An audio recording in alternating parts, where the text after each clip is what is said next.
कार्तिक शुक्ल पौर्णिमा म्हणजेच त्रिपुरारी पौर्णिमा. त्रिपुरारी पौर्णिमा दिवशी भगवान शिवांनी त्रिपुरासुराचा अंत केला होता. ज्याप्रमाणे भगवान शिवांनी देवांवर कृपा केली आणि त्रिपुरासुराचा अंत केला, देवांप्रमाणेच आपल्या जीवनात देखील अंधकार, नकारात्मकता दूर व्हावी, आपल्या जीवनातील सर्व समस्यांचे निवारण व्हावे म्हणून त्रिपुरारी पौर्णिमेच्या दिवशी भगवान शंकराच्या मंदिरात किंवा आपल्या स्वतःच्या घरी दीपदान केले जाते.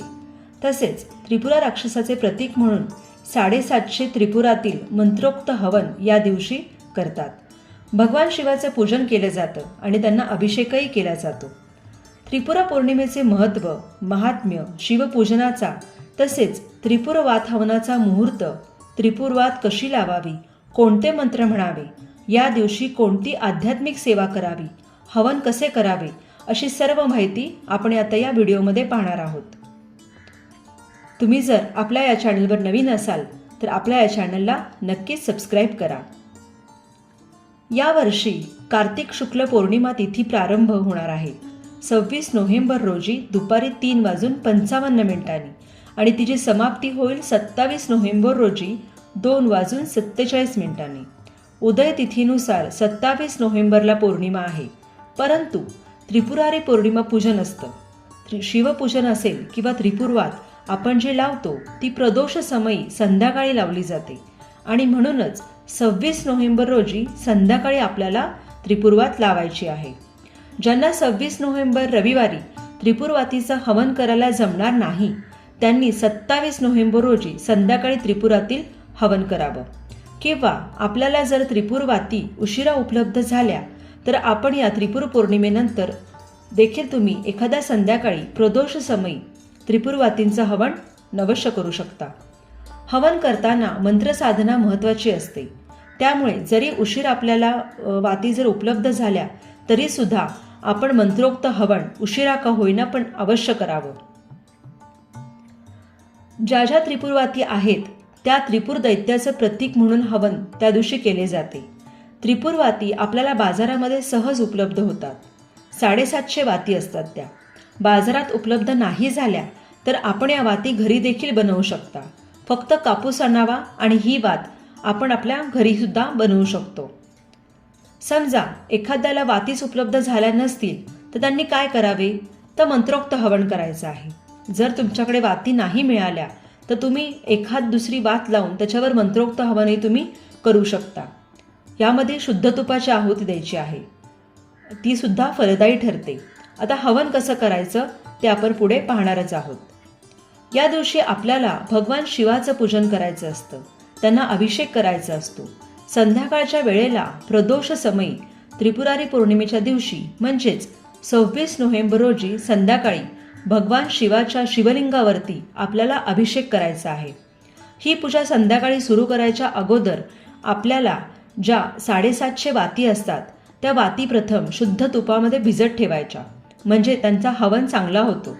व ती भिजत ठेवून मग आपल्याला पूजेला सुरुवात करायची आहे. म्हणजे आपली पूजा होईपर्यंत या वाती व्यवस्थित आणि चांगल्या भिजल्या जातात आणि त्यांचा हवनही चांगल्या रीतीने होतो.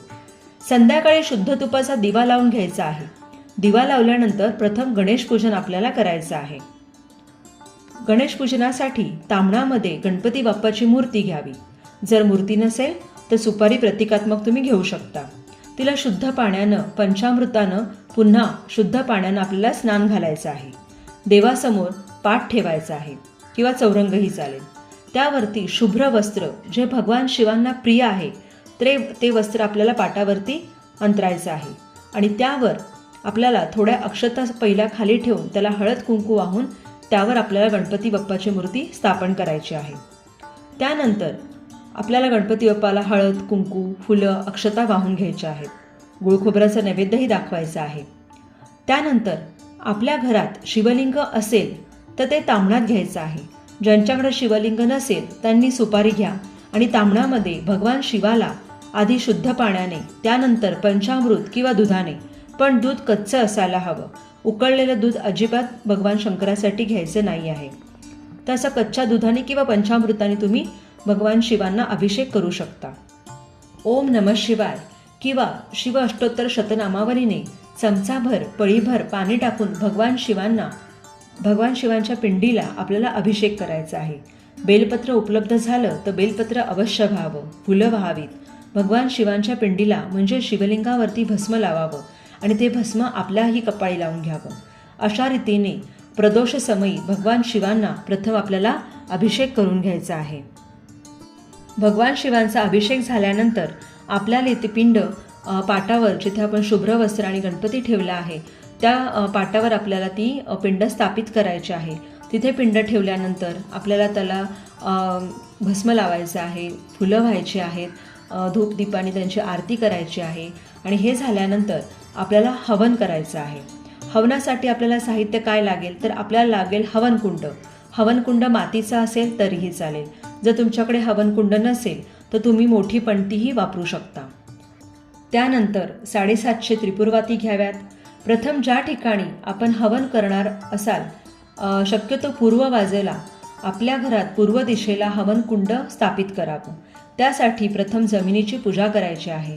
हळद कुंकू अक्षता फूल व्हायचे आहे व पूजा झाल्यानंतर ओम श्री वास्तू पुरुषाय नमः हा मंत्र मनातल्या मनात तुम्हाला म्हणायचा आहे आणि हवनकुंड त्या ठिकाणी ठेवायचं आहे.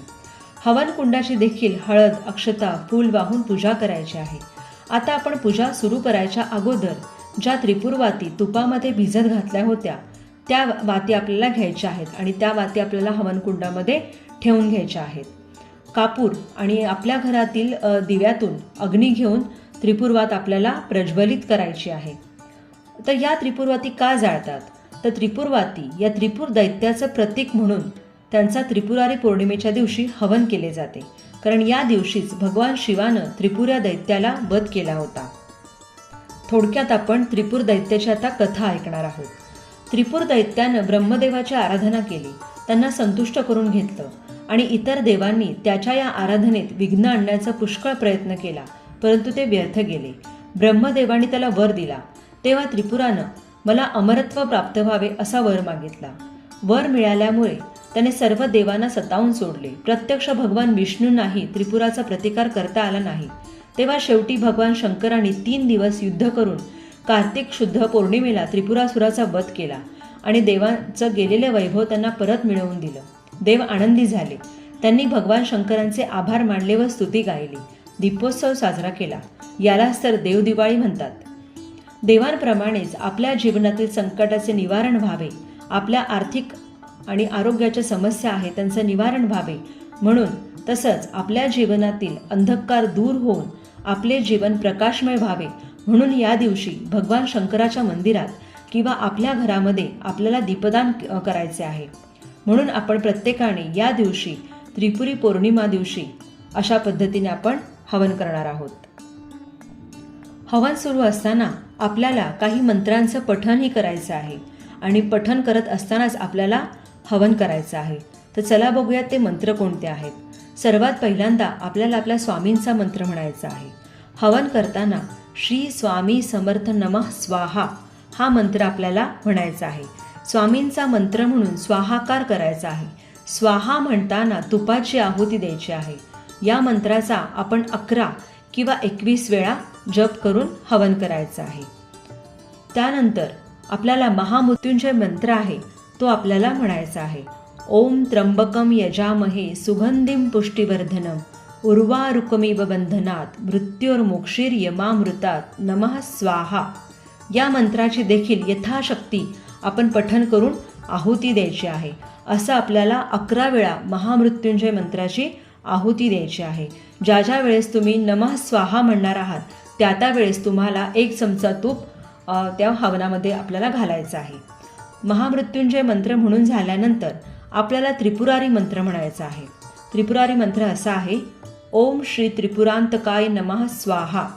स्वाहा म्हणताना शुद्ध तुपाची आहुती द्यायची. असं आपल्याला 11 किंवा 21 वेळेला पठण करून हवन करायचं आहे. अशा या 3ही मंत्रांचं आपण मंत्रोक्त हवन करायचं आहे.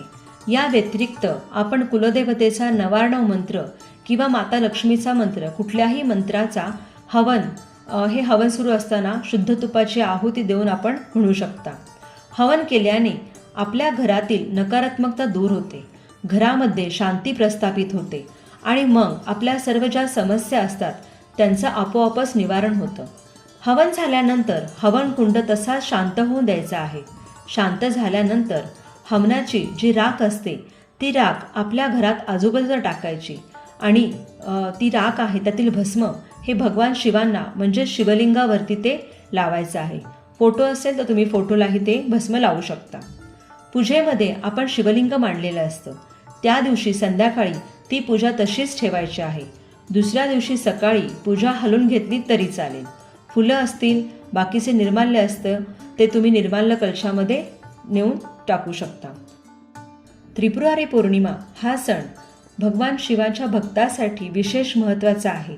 या दिवशी भगवान शिवांच्या कृपेने आपल्या जीवनातील नकारात्मकता दूर होईल, आपल्या सर्व समस्यांचे निवारण होईल आणि आपल्या जीवनात सुख, समृद्धी आणि शांती नांदेल. म्हणूनच सर्वांनी त्रिपुरी पौर्णिमेच्या दिवशी अशा पद्धतीने त्रिपुरवातींचे हवन अवश्य करावे. चला तर मग पुन्हा भेटूयात पुढच्या व्हिडिओमध्ये. व्हिडिओ आवडला असेल तर नक्की लाईक, शेअर आणि सबस्क्राईब करा, कारण हा चॅनल माझा नाही, आपल्या सगळ्यांचा आहे. थँक्यू. Stay tune.